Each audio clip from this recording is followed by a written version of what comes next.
Hi, everybody. I am Caitlin McGrayus, founder of Be Her Village, and I'm so excited to have you all here for our lunchtime session with Dr. Jill Zechowy. She is an MD, she's a psychotherapist, and she is somebody who is so deeply knowledgeable about the perinatal time and specifically postpartum depression and mood disorders. And I'm so grateful for Dr. Jill joining us today and talking to us about proven ways to reduce the risk of postpartum depression. I know that when I met you, Dr. Jill, I was so impressed with you, and as much as I have been a mother myself, and I have been a doula for 10 years, and I have supported hundreds of families, and I know sort of in my gut that support is such an important piece and that there are absolutely ways to reduce the risk of postpartum depression. I don't know that I realized that there were proven ways to do it. So I'm so excited to have your expertise and to share this really important knowledge with our community. I'm so grateful for you, and I'd love to just throw it over to you and have you begin. Thanks for coming here. Well, thank you, Caitlin. I really appreciate it, and it's great to see you too, JD. Now, this feature is for everybody. So I will just begin then. So thank you very much for having me, and I'm excited to be talking about this topic that I am so passionate about, because there is so much that can be done to have women have a better start for their babies. So before I go in and talk about the 3 proven ways, I want to also give a little background about myself. And I know that there are probably a lot of different people watching who have their own backgrounds and expertise in motherhood, including those that are pregnant right now and an expert in their own pregnancy and moving forward in motherhood wherever you are. But this is my background. I began thinking I was going to go into curing cancer, and then I switched to family medicine. And then I got my dream job in 2001, where I was made an assistant professor of clinical medicine at UCSF. And in between applying for that job and moving out and getting that job, I had my baby, my first child. And what began as my dream job, everything changes when you have a baby. Your priorities change, your energy level changes. And so it created a little bit of a quest in me to shift my focus on what is motherhood, what is everyone going through, that I was, really shocked by the demands of motherhood, because so many people seem to do it and make it look easy, or you heard complaints, but not a lot back then. And so it really began me on a different trajectory.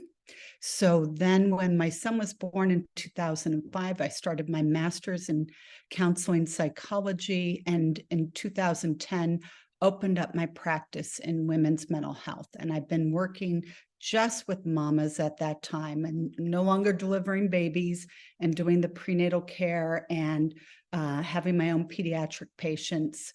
I just do women's mental health since 2010. And then this past year, I started the Motherhood Survival Manual, taking the technology of what is out there to make it more accessible to moms, because there have been a considerable number of studies showing that through simple implementing certain tools or techniques, you can actually reduce the risk of postpartum depression.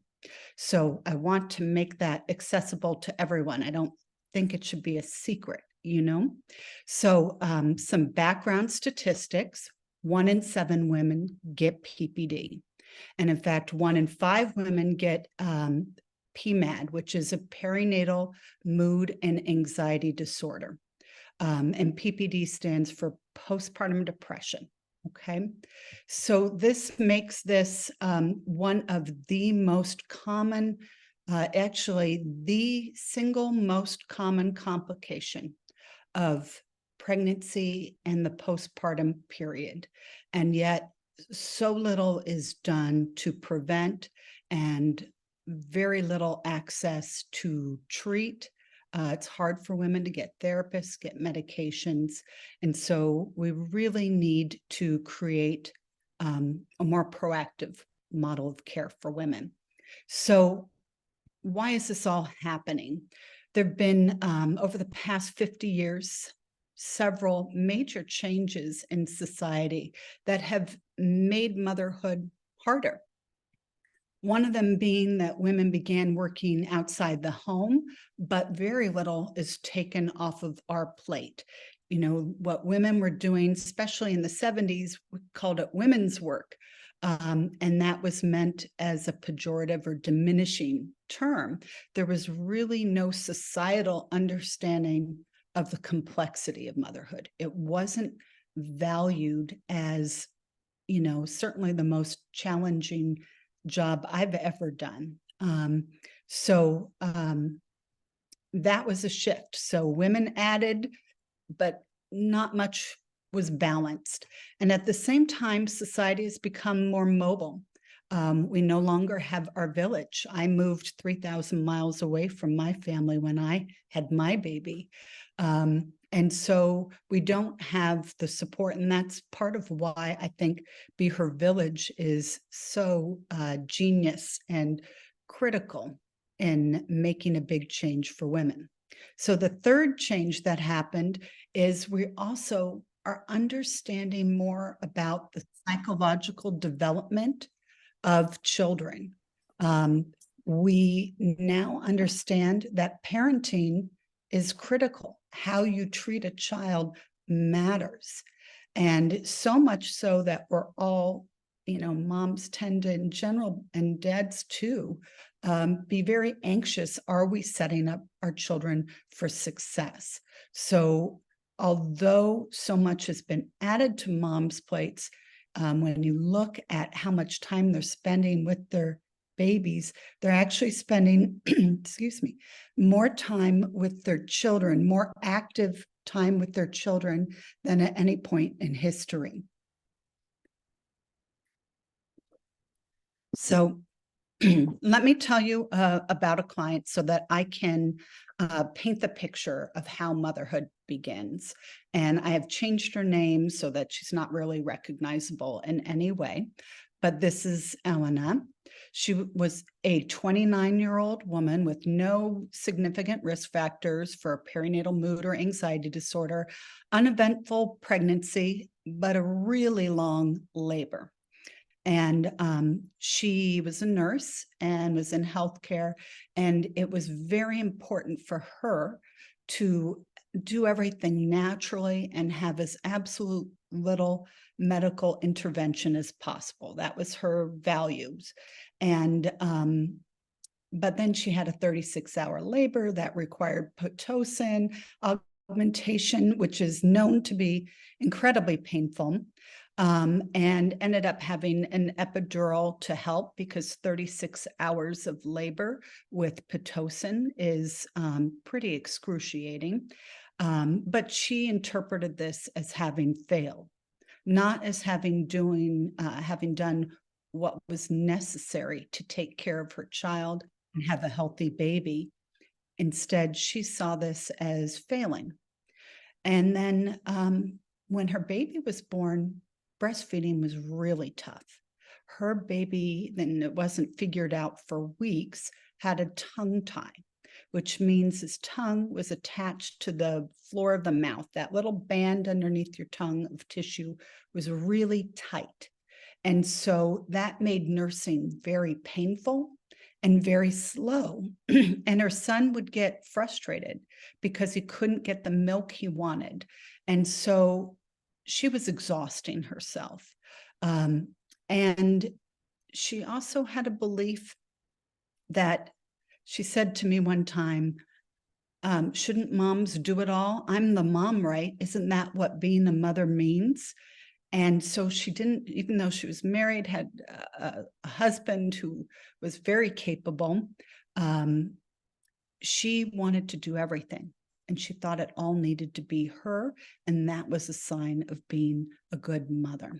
Well, she got very exhausted, and when she came to me 4 months postpartum, she had depression and anxiety and wasn't sleeping, wasn't feeling good about herself at all. And so, Elena came in with a lot of strength. She's a nurse, really smart, good income, had a supportive partner, had family, no history of depression, dedicated and loving mom who had certain beliefs and a certain level of perfectionism that really put her at risk of postpartum depression. She really believed it needed to be her who did it all. And this is kind of a common theme that I will see in working with my clients. And in fact, I've noticed that there is a pattern that I see time and time again in my clients with postpartum depression. And this kind of series of steps I've labeled the postpartum depression spiral. And it begins where we underestimate the demands of motherhood. Just as, motherhood was called women's work, until you're there, you can't really get the complexity and the intensity, the hours of what it is. And we do so much to prepare for birth, but almost nothing to prepare for motherhood. So we come in, even if you've babysat a lot or you're the oldest of a bunch of siblings, it's very easy to come in not really recognizing the support you're going to need. So you come in with inadequate support. And then when your baby comes, it's like 3 to 4 full-time jobs are added. And so you don't often take as good a care of yourself as you should. And so the little things like meeting friends for coffee, going outside, taking a walk, talking to a coworker that just make you feel grounded, a lot of that can disappear if you aren't intentional about how you take care of yourself. And for Elena, she stopped all contact with her coworkers, with her friends. Her baby didn't like to go in the car seat, so she stopped driving anywhere and didn't leave her home for 4 months after being a really active person and social person before that. So when you aren't taking good care of yourself, you get exhausted and easily overwhelmed. And then when, you're going to have challenging parenting situations, whether you're rested or not, but they tend to happen more when you have very little to give. And instead of saying, well, that was a rough day, I better learn from that. I better not keep my baby up so that they miss a nap, because then the rest of the evening is rough. Instead, when you're exhausted, overtired, you begin saying, oh, I'm not a good mom. My baby cried all day. I don't know what I'm doing. I didn't do it right. Somebody else could be a better mother. This is what I mean by negative self-talk. You beat yourself up. And that leaves you feeling low energy. You feel basically like crap about yourself. And it's really draining. And from there, women, when you're not feeling good about yourself, you don't reach out. You don't connect and say, hey, I'm going to talk to a friend because I want to tell her how miserable I am. Some people do, but a lot of people isolate. And that leads you to further inadequate support and connection, decreased self-care, and around the spiral can go and can take people to pretty bad places. So I don't mean to depress everyone, because even though this looks like how do you find your way out of this, at each of these places, there are things that you can do. There are techniques, there are tools to alter the course and reverse this circle. So I have a whole mess of techniques that I have put into Motherhood Survival Manual Masterclass, but I want to share 3 of those techniques with you today in the time that we have available. So the first one we'll talk about is creating a game plan with your partner. The second is turning down your baby radar. And the third is creating your circle of support. So I'll tell you a little more about what I mean of each of those. So creating a game plan with your partner. Now, ideally, this happens when you're pregnant, before your baby comes. But sometimes, you may be at a different stage already. So at any point, begin scheduling meetings with your partner to talk about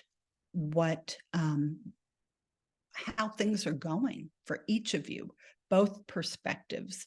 And what this does is it brings your partner on board.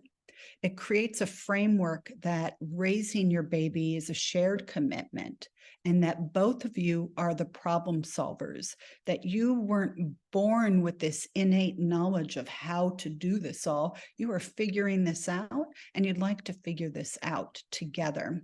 It helps your partner understand the complexity of what's on your plate. And it also helps decrease misunderstandings and the buildup of resentment that so commonly happens after having a baby. So how do you make this happen? You actually have to schedule meetings with your partner. If you don't calendar it, it won't happen. And so I would recommend you sit down, you meet with your partner, you schedule these meetings and why they're important. And I would continue them every 2 weeks as you're raising kids. This creates a framework for you to talk and problem solve and get on the same side. And in these meetings, it's not just about the problems. You want to also point out what you appreciated that your partner may have done, what made you feel good, what made you feel respected. The more you let them know how they've helped you, what made a difference, that makes them want to do that more. I'm not a dolphin trainer, but we learn in cognitive behavioral therapy, and a lot of behavioral therapy is used in training dolphins and animals. Every time, like if you're trying to get a dolphin to make a flip, they're not going to do it right off the bat, but each time the dolphin goes a little faster and raises his head up in the right direction, they give another little fish. And each time over weeks of training, they're able to teach those dolphins how to make it all the way up, building upon behavior, positively reinforcing each step in the right direction. So you're not dolphin training your partner, but these same principles go into how to get the support you want from your partner, praise and reward. And in all of this isn't a competition. This is hey, I'm noticing that I'm more and more exhausted. I haven't gotten 5 hours of sleep. I'm not blaming. If you have a partner who's defensive, make it very clear. I'm not blaming you. This is not you. This is our situation. How can we make this better? How can we figure out a plan so we can both get the sleep we need? And that is a big part of my course. So what should you meet about? It's really hard to understand the demands of parenting until you've been there. And so here are just some of the topics that I would recommend, especially if you haven't had your baby yet. So figuring out how much time you each can get off from work, what can you handle financially, How can you support each other? How can you schedule that so that you each get some care? And then figuring out visitor plans, both for the hospital and for home. And then who's going to enforce those? Certainly in the hospital, you're going to be busy. You're going to be exhausted. If your partner can enforce whatever visitor list you have created together, that can take a lot of stress off your plate. And those are important conversations. If you don't want your mother-in-law there while you're pushing out your baby, this is something really important to talk to your partner about and get on the same page, and then pick when it is a good time, when it does work for a visit to happen, and under what circumstances would that feel better for you. And then also talking about the division of labor. Things have to change. There have to be shifts after a baby's born. You can't keep doing all that you were doing before, plus taking care of a baby, especially if you're nursing. All of these things are equivalent to multiple full-time jobs. So figuring out how you can support each other. One mom figured out that she needed her husband to take care, like get the baby out of the house each morning for a 15-minute walk before he went to work. And this allowed her to shower so that she could just have that moment of time to herself. There's so many different ways that you can implement little routines where it just helps you both support each other in this venture. So then the next step is turning down your baby radar. So what is the baby radar? That is a mother's continual mental scanning for the needs of her baby. That is that alertness that moms develop, and it happens completely naturally and without intention, in which after your baby's born, you are mentally wondering, is my baby hungry, safe, too hot, too cold, fed, is their diaper clean? All of this is constantly going through your mind throughout the day. It's like in the back of your mind. And in fact, when women give birth, there are actual changes that happen in the architecture of your brain. They have done studies looking at MRIs in which they take an MRI of a woman before she gets pregnant and then after she has her baby. And there are changes in the size of different structures. And so we know how, that your brain changes, and this affects how you think. The whole concept of mommy brain, we now have visual understanding of areas of the brain that change with birth.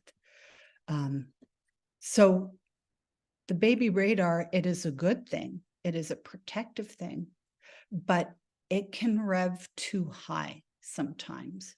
And when the baby radar is on too high, in which all your thoughts begin being about the baby, or it's hard to just do something for yourself or enjoy something for yourself without scanning for the baby, it can increase your risk of depression and anxiety. And so what we want to do is not get rid of the baby radar, but we sometimes need to give ourselves breaks. We need to turn down our baby radar. So how do you do that?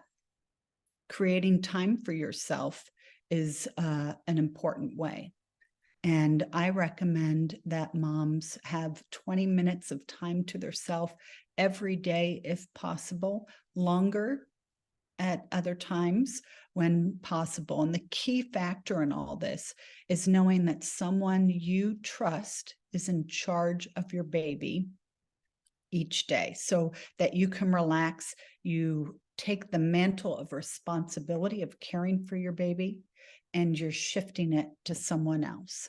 And in that time, it allows you to be yourself. And there's a lot of benefits to what that is. It allows others to learn caregiving skills. So it isn't only you who knows how to put your baby down for a nap, or how to soothe your baby when they're crying. This time to yourself allows others to bond with your baby, gets your baby used to being around other people.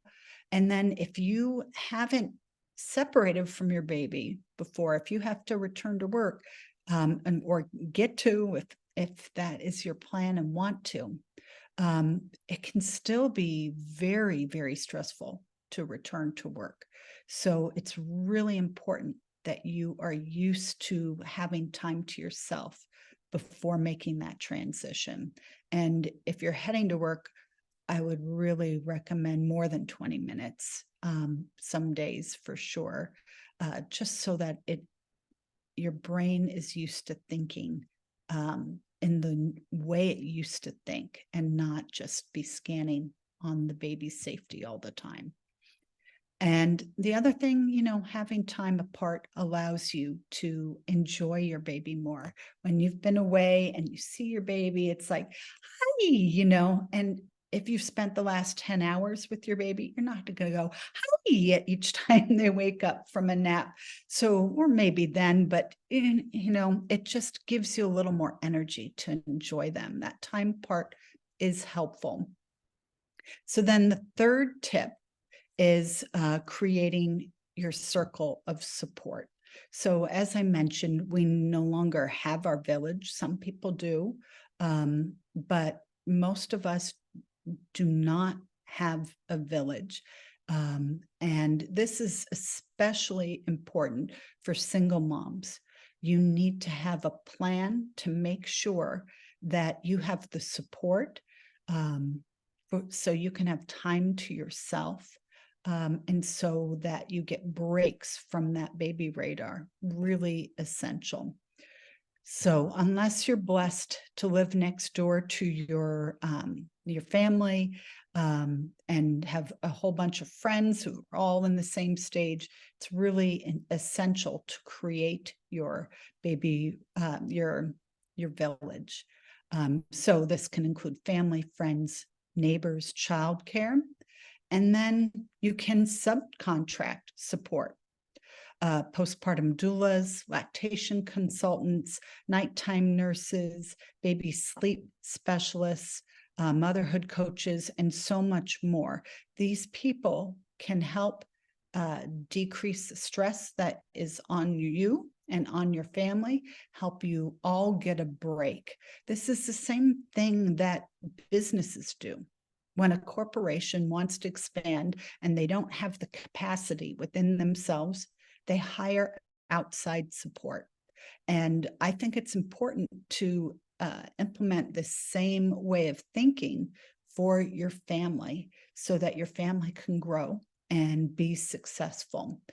The issue is cost. For many families, it may feel impossible to have these resources. That's something that I love about Be Her Village is people who care and love you can support you, not just with things, but with something that actually will help you have a better start with your baby.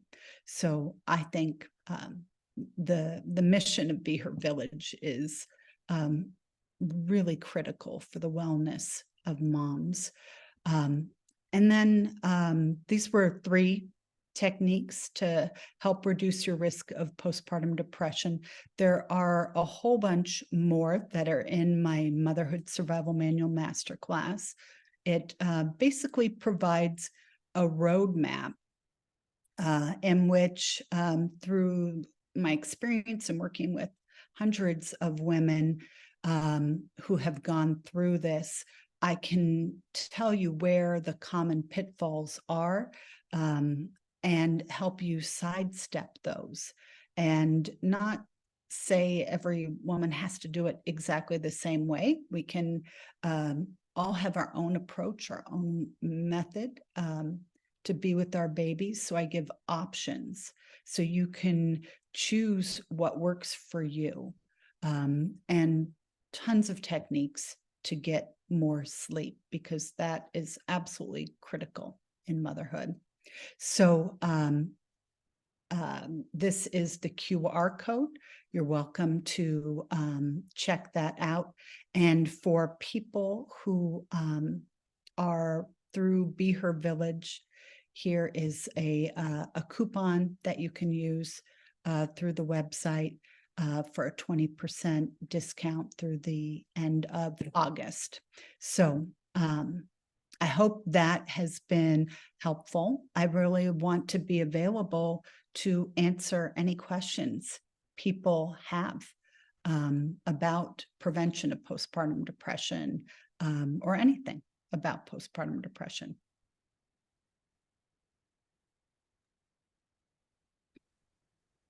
Thank you so much, Jill. This was You're welcome. absolutely wonderful. As people are coming up with questions, and feel free to unmute yourself or put yourself in the chat with your questions. I just want to say I was watching this presentation and it was as if you were telling my motherhood story, except it was the slides all about postpartum depression and how it develops. I have never had somebody break down literally just the cascade of how it begins and what the feeling is and how it unfolds and how you find yourself. I always use the term drowning, but sort of like isolated, alone, feeling different from others. I found it to be really, really powerful, because I think a lot of people think that depression is sadness and tears, and it's not always that. It's sort of just like a disconnected, isolating feeling like you're not yourself, letting up on self-care, not being connected to yourself or any of the things that used to make you feel good. And I think you just did such an incredible job of explaining what that is and how you get from happily pregnant to struggling with a newborn or struggling with a 4-month-old and just not feeling like you've been yourself, for quite a long time. So I really appreciate your ability to break that down so well. That was very, very impressive. Well, You're very good at that. Thank you. When you've worked with so many women and you see the same kind of spiral happening over and over again, it became clear to me what exactly was happening.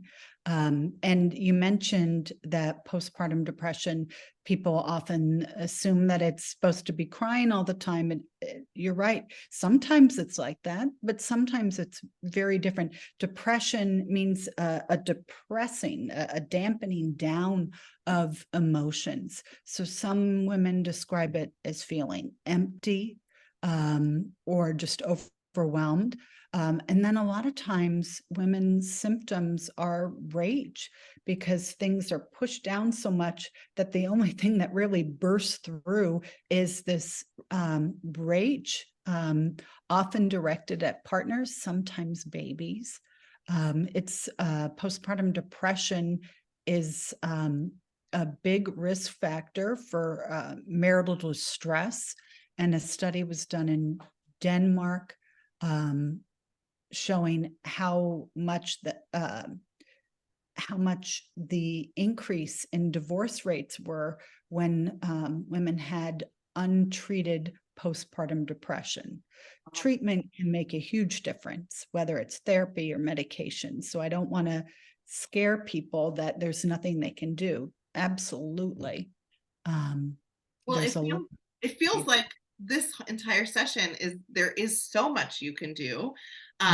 There is so much we can do, both logistically, setting up meetings, adding it to your calendar, having conversations ahead of time, And I really, part of what I loved about this was the like, hey, maybe for 20 minutes you're not in charge of your baby.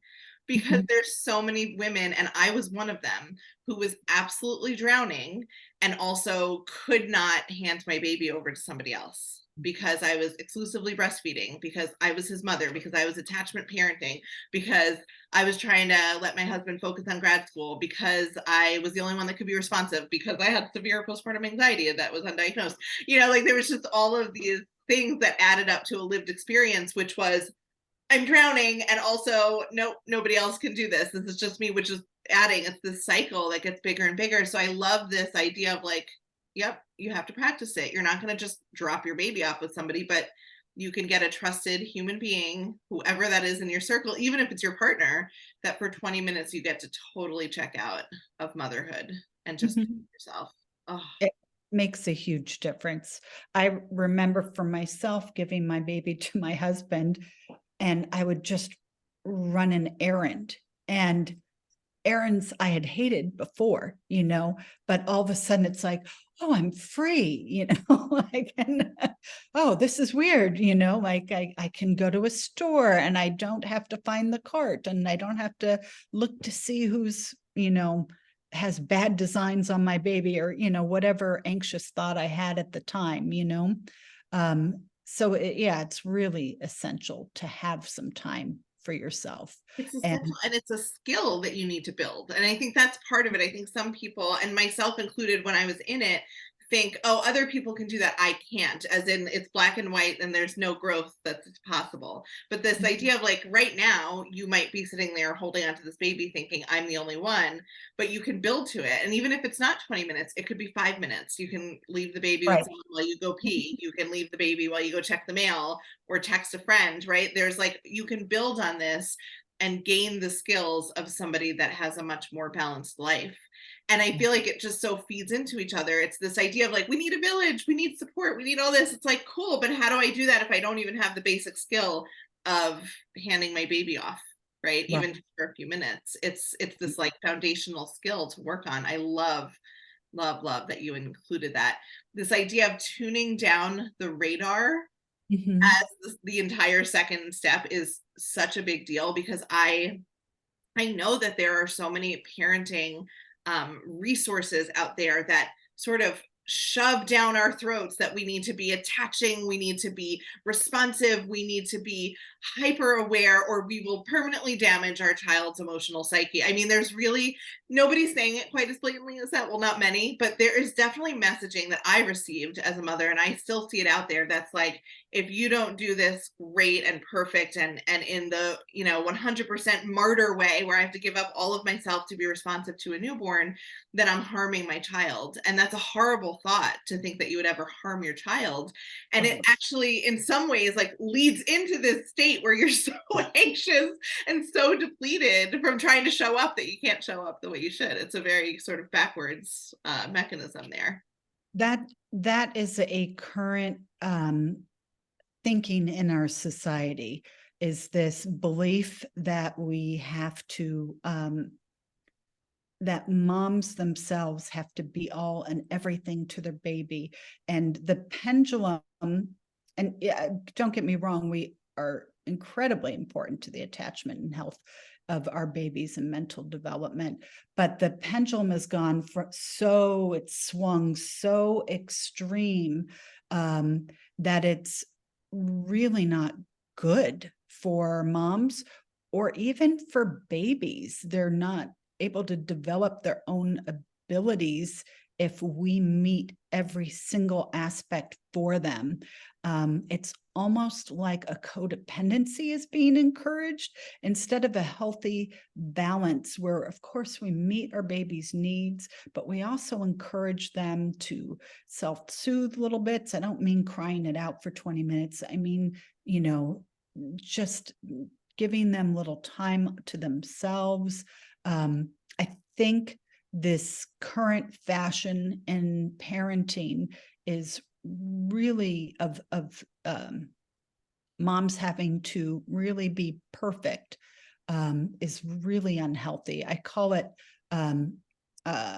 protection through perfection, Right now, we believe that if we are just perfect enough as moms, our babies will be protected from all harm and they will end up being little perfect, happy people. And unfortunately, we don't have that much power.